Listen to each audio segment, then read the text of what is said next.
What's up, guys? Gingy Snaps here. Finally back from college. I don't think you've understand. I've done this intro about 5 times now, trying to get the right quality of video. I think as much done for my first day back at Vanguard. Oh yeah, we have Vanguard to do. So, this is Shulgi. Story behind Shulgi. You guys don't probably care about it, but Shulgi is also okay. So Steam Night Shulgi, you guys might be like, oh yeah, that's the channel icon, and I'm like, yeah, you're right. You're correct. You're correct, absolutely. And what it was basically when I was like still fairly vanilla when it comes to Vanguard. I used to play like all sorts of like shit decks like Mr. Invincible, and like I loved Mr. Invincible. But Shulgi was one of them, and my friends were like, oh yeah, like Mr. Invincible is like how you got into it and like your stand and all that, but Shulgi's your avatar. Since then I've been building gears, and like every gear deck I have like has some aspect of Shulgi in it, because Shulgi is what makes gears fun for me. And so, you know, we had a Chronojet engine, and that was really consistent for the time being able to net 5 cards off first strike. Mamma mia. But then the support for the Answer of Truth came out, and I was like, oh man, how am I going to incorporate it? And so I just thought, you know what? We're going to build an entirely different version of Shulgi. So this is Shulgi 2.0. So let's get right on into it. Starter, basically V-Starter. Don't know what to tell you. On ride, get a card. Grade 4s, 4 Mystery Flare. So basically, on place, you activate the following abilities based off the sum of the grades in your bind zone. So if you have 3 or more, you get +1 drive, or he gets +1 drive. If you have 7 or more, he gets +1 crit. If you have 13 or more, 6 of your units get 10k until the end of the turn. And then if you have 19 or more, at the end of the turn you can discard your whole hand and get an extra turn at the consequence of not being able to ride. Which is fine, because the dream is to top deck the stride fodder, then go into Heritage and get 3 turns in a row. Boom! But yeah, so for Mystery Flare, you can basically hit 7 by your first grade 3 ride if you do it right. You know, like if your engine is like started up all nice and whatnot, but otherwise, you know, you go into Mystery Flare like later in the game, and like, you know, you just start swinging big with like triple drive and a crit and giving your board 10k, and all around just really good. Oh, and I'm working on standard gear, so I'll be sure to debut that when it's done. Grade 3s, for Lost Legend, you know, it is the boy. It is this boy. So Lost Legend Force Marker has the stride clause, but as an act, which is what makes it good. It allows you to literally stride the moment you hit grade 3, regardless of what grade your opponent's Vanguard is. So basically, it's a stride clause. You then search your deck for a grade 4, ride it as stand. At the end of the turn, retire that unit, ride a grade 3 from soul. This is how you get multiple force markers in this deck. And then when it's Road Upon Counterblast 2, draw a card. I rarely use that ability, and when I do, I usually regret it afterwards, because, excuse me, I do have Counterblast management issues with the deck. So Counterblast 2 to draw 1 is, I don't like it. I don't like it as much.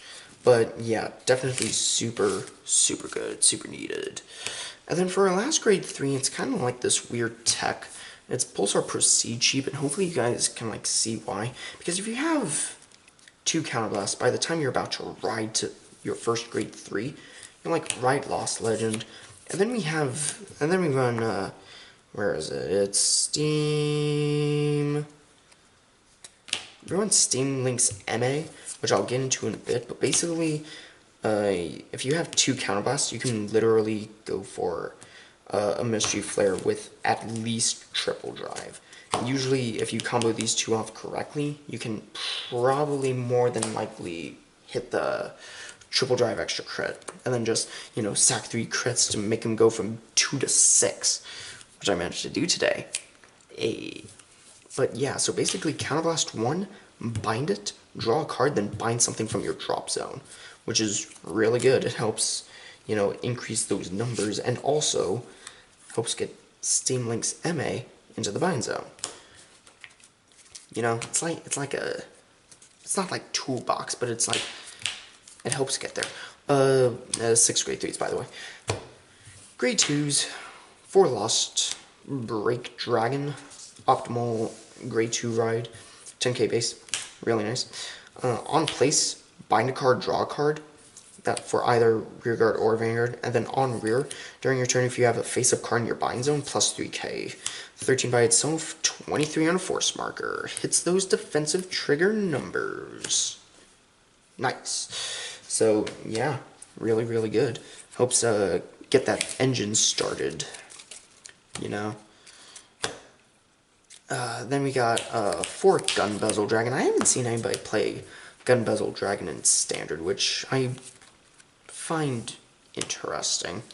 But basically when it attacks, Counterblast 1, it gets 5k per the grade of your Vanguard. It's getting 20k no matter what, because you're either going to be using Gun Bezel on a Mystery Flare turn, or on a grade 4 turn from your G-Zone. So it doesn't matter either way. And then after the battle, it binds itself. Adds to the sum of Mystery Flare, and some of the numbers in the G-Zone that help. And then we get to the cream of the crop, and hopefully I said that correct, and hopefully I used that phrase correctly. For Steam Knight Shulgi, this card is garbage, but it's my avatar because I am garbage. A little self-deprecating humor for all y'all. Alright, so it's an AK base, and I know what you're thinking. Man, what could be worse than an AK base? Well, listen to this effect. When it attacks, Counterblast 1, it gets 4k. But wait, it doesn't stop there. If it's being boosted by Steam Gunner Jukshin, your opponent cannot call zeros to the Guardian Circle until the end of the battle. While it's garbage, if you manage to pull it off, it's super, super effective. On Force Mark, because Jukshin combined with Shulgi basically makes a 21k column, and I'll get into the reason why it makes a 21k column in a bit. But you put Force Mark, but you start putting Force Markers under Shulgi, and then it becomes a 31. Then a 41, and all of a sudden, you can't PG a 2 to 3 crit Shulgi with zeros. Easy. So yeah. I was thinking about putting the grade 2 common from GBT14 that calls itself from Bind, but I don't know, I'll be fiddling around with that. Then we have the booster that Shulgi needs. So if it's boosting Shulgi, it gets 3k. So 4 from its skill. So 14, 4 from its skill, 3 from its skill, another 7, 14, 21. That's why it makes a 21k call. So this one is needed to activate the guard, restrict, and then it has like pseudo, and then it has like neat on-hit pressure where it's like if it hits a Vanguard, yeah, if it hits the Vanguard that it boosted Shulgi, Soul Blast 1, bot deck one of your opponent's grade 1 or less rear guards. If it was like grade 2 or less, I would have been like, oh my god, this puts me in a so much better position. But in grade 1 or less, I'll still take it. We run 3 of it, we can bind Shulgi willy-nilly. We run 4 of it, and it's a grade 2. Whoop-dee-wee.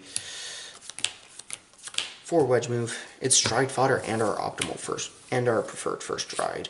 Nothing really much more to say about that. Oh, when it hits on the Vanguard circle, bind a card, draw a card. If you're going second, you want to ride this. It gets your engine started. And it's stride fodder. It's literally just stride fodder, which is why you play 4 of it, whether you're in standard or premium. 2 MA, when it's retired from Guardian or Rearguard circle, it binds it face up. It binds itself face up, and then the cat basically, when it's in the bind zone, counterblast 1, put it into the drop zone, bind the top 2, then choose 2 of your units, give it 3k. Combined with the sheep, that's not the sheep. Combined with the sheep, this is how you basically get these 2, how you get triple drive. But these 2 combined is how you get at least triple drive. You know, where it's like you can get triple drive and a crit, which I've been able to do multiple times on multiple occasions. But yeah, it's real good. It's a real good card. I might bump it up to 4 and take out these two things. This is just a spice a load type that I got. Basically, Poppin's Pony, when it's retired from Guardian or Rear, or put back into the deck when it's retired from Guardian or put into the deck from drop or rear, it binds the top card of your deck face up. Yeah, I might bump MA up to 4, but I've gotten my value off of Poppin's Pony, so can't really complain all that much. For triggers, we run 8 crit, 4 of which are the Bombard Hog, considering the fact that it binds itself and lets you countercharge. Real fucking good, especially considering the fact that this deck sometimes has countercharge problems. So, automatically real good. V-crit's gonna be replaced with the quote-unquote Persona crit that we get later on. But yeah, V-crit's real good. 4-draw PG because there were no other PGs in the deck that you guys saw, so, and it's a trigger. And then, you know, it wouldn't be a Genji Snaps profile without, you know, a 2-2 split. So V heals, bind, keyword bind, countercharge, soul charge heals. So, real good. On to the G zone. You know, we got some spice. We have 2 Ultra Dragons. Yes, I know they're not the shiny ones from the Revive collection, but you know what? They're still Ultra Dragons. So it has an alternate strike condition, which is counterblast 1 and then bind either Gear Colossus or Zodiac Time Beast from your hand. We rarely use it, or if we do, I forget about it. But basically, you flip something up in your G zone, look at the top 5, bind up to 2, shuffle the rest back into your deck. Gets 2k for each card in your bind zone, and then if you have 5 or more, if the number of cards in your bind zone is 5 or more, countercharge 1. There hasn't been a time where I strode into this and didn't have the opportunity to countercharge. It's just easy to hit those numbers. The first stride of the deck. Huanglong, you know, you really only touch, like, Ultra Dragon. Oh, and also, Ultra Dragon's a ZTB, as is Huanglong. Huanglong, at the end of the battle that attacked, counterblast 1, call a grade 1 or greater card from your bind zone, or add that card to your hand. So usually, if I have a Juxin or Shulgi, and the other part, my bind zone, I'll just stride into this, give all the power to the sides, and then call the missing piece, and then proceed to push. ZTP. Gear Glare, probably going to be replaced. I've been thinking about running, not Gear Next. Next Stage? No. I think it's Gear Next. The one that, restands with Drive -2, but for the second battle that attacks, it gets Drive +1. I think that's Gear Next. But, yeah, this is really just here for its GB3, where, if the number of cards in your bind zone is 5 or more, plus 10k, 7 or more, plus 1 crit, 9 or more, plus 1 drive. Those numbers aren't hard to hit when it comes to this deck, so. And also it's a ZTB, so I'm, like, the G zone is so prone to being edited. I was originally running Mystery Flare, but the fact where it's counterblast 2, bind 4, you know, like, I'm all for binding, but that's just a lot. Who knows? I might get back to it. If you guys have any suggestions, just let me know in the comments below. Heritage, because I like having extra turns, and basically gives me back all my G-Zone resources. Yeah, this is the Ragnarok section of the video. 4 Ragnarocks, because, you know, after you first strike Meta Pulsar Ultra Dragon, going for Ragnarok and swinging for basically 28 plus 2 crit with grade 0 restriction is really good, in my opinion. So, yeah, there's a reason why these cards were, I don't know, what were they? They were like at least $10 for SPs, but these are the triple rares, so, Gotti. A Dust, because it's a Zeroth Dragon. It's not as good as it used to be, but you know, you rarely touch like 90% of this G-Zone anyways, but Dust is here when you need Dust. All around, can't really complain all that much about Dust. GB8, prone to be taken out. And G-Guards, where I'm also probably going, and in all honesty, GB8's going to probably be replaced with the new G-Guard Bearlock. But, I don't know. I have mixed feelings about Bearlock, but G-Guards, small Uluru, recycles cards to the bottom of the deck, especially heal triggers. Big Uluru, usually going to flip small Uluru. Gets big depending on the number of cards in your G-Zone face-up. And then the stars of the show, the two ZTB G-Guards. Basically for Soul Blast, if you have one or, let me read. Okay. When placed on Guardian Circle, if the number of cards in your bind zone is 1 or more, pay the cost, which is Soul Blast 1.